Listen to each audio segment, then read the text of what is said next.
This video is split into 4 parts, so you can skip to any timeline you actually want to hear about and don't post any angry comments. Alright, let's begin. Friday the 13th in the 2026 version was a pretty handicapped thing compared to what we had last year. Now, it's not to say that he was weak. I'd say he was still very strong. And after playing him for a while, I kind of realized something. This is exactly what Slasher needs in his current state. What was the gameplay back then? You would rush down people and you could change your targets very often simply because you don't have a lot of stamina and you can just rush down and give some stray shots because now they deal 48 damage instead of a weak 28. This gave a lot of meaning to Slasher since he could now drop chases more easily and win more games.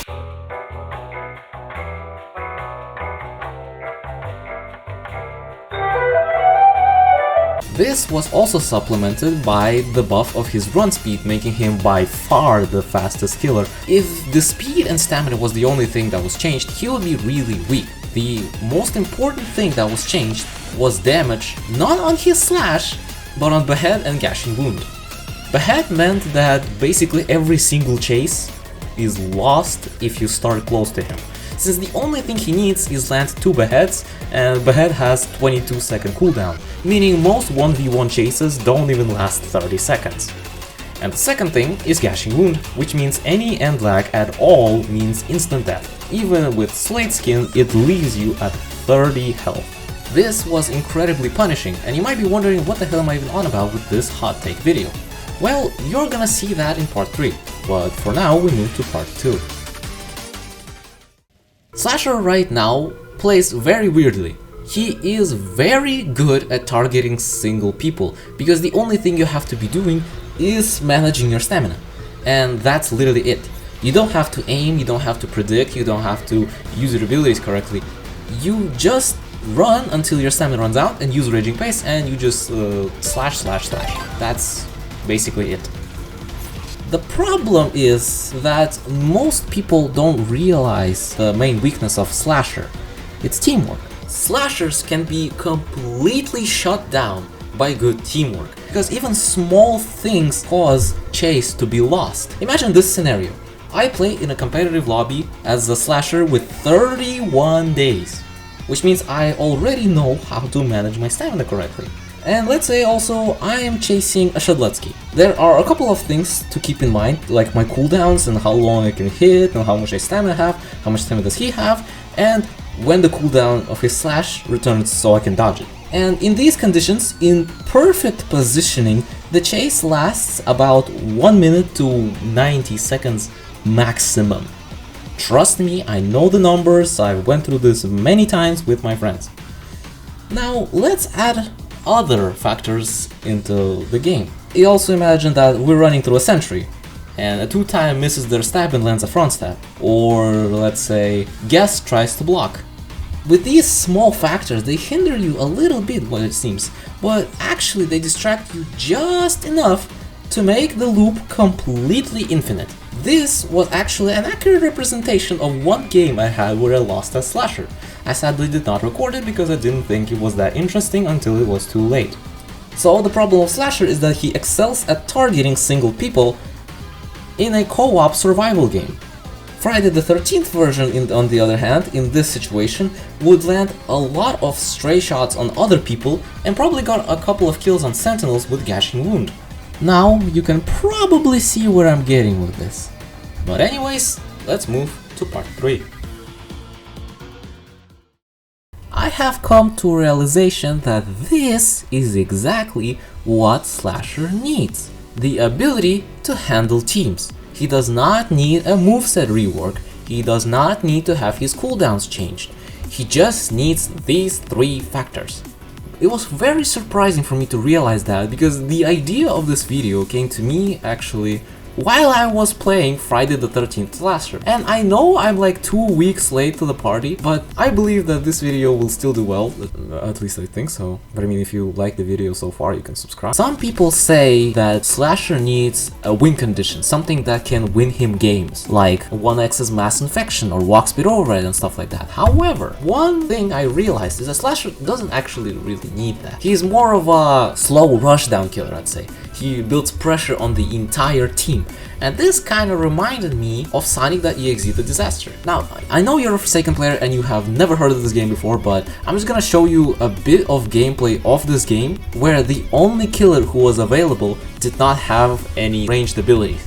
You can probably see that he just had a lot of damage, and he had good speed. See where I'm getting here?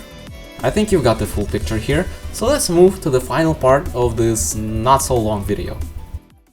Now, the first thing we need to get over is his damage. As we established, we need a lot of damage for him to sustain chases and be able to land stray shots a lot more often. Now, what I'm proposing, we buff Slash's damage by 7, which will bring the damage overall to 35. This will make Slasher be able to 3-shot any support, however it will not be enough to 3-shot a survivor as they will be left on 3 HP. Now about the moves, I think we can go on this chronologically, so let's go with Behead. Behead used to deal 20 damage, the same as Slash, however leaving it at 27 damage just as we have right now will probably be some ugly number, so we're just gonna lower it a bit to 25. It's not supposed to be a damaging move. And yes, you can still win chases with it since 4 Beheads now kill. Next comes Gashing Wound. Now, I'm gonna calm you down right here. I've thought about this for a while and I realized that if we just buff the damage on Gashing Wound, it wouldn't exactly be good. The survivor still gets away after Gashing Wound and he opens up a window for his teammates to intervene and ruin the chase. So instead, we need to give it some other use. And so, I propose the new Gashing Wound variant. I'm not sure how it exactly will be implemented, maybe if you hold down the Gashing Wound button or you press it twice or you press in certain combo, but whatever you do, the main thing is that it will not be used as a damaging tool anymore. It will instead be used as a chase helper. Here's what I'm proposing.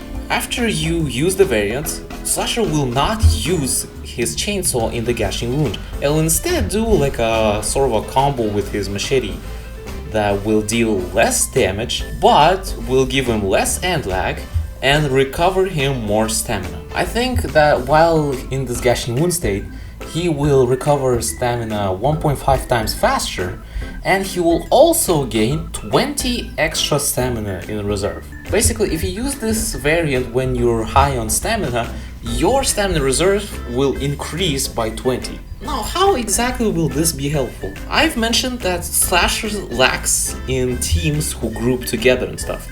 So this variant will help you chase down a survivor while punishing the other ones for making a mistake.